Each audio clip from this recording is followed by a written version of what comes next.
33 million people suffering from the flooding disaster in Pakistan. And while the rain has thankfully stopped, the floodwaters that have accumulated, well, they have nowhere to go.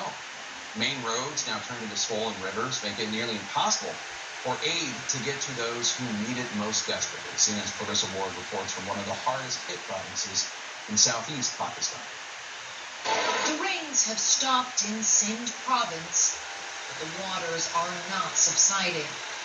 The city of Siwan had been something of a sanctuary for some of the more than 6 million people displaced by the floods in this region.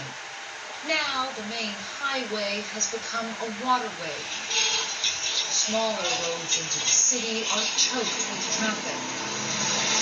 You can see there's just a steady stream of vehicles pouring into this area. These are all people who are desperately trying to escape their villages, which are now completely submerged underwater.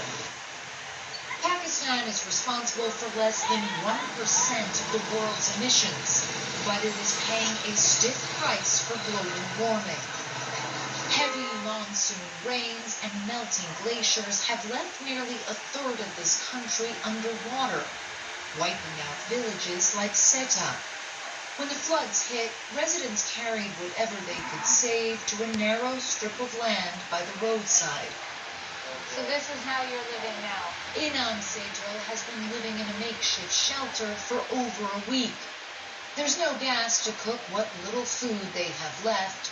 Outside aid has yet to arrive, and the prospects of returning home anytime soon are dim. It's very painful to see, but where can we go, he says. This is my ancestral village.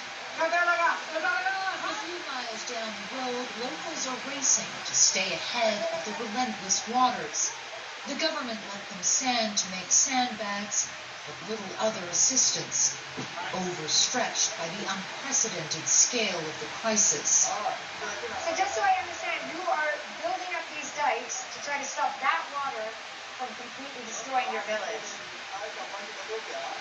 There's too much water coming in, Imran Bhutto tells us, and we're afraid of it. He's showing how deep it is. Can you see how deep that is? One man plunges into the floodwater to show how high the waters are. The flooding here has now reached its cruelest phase.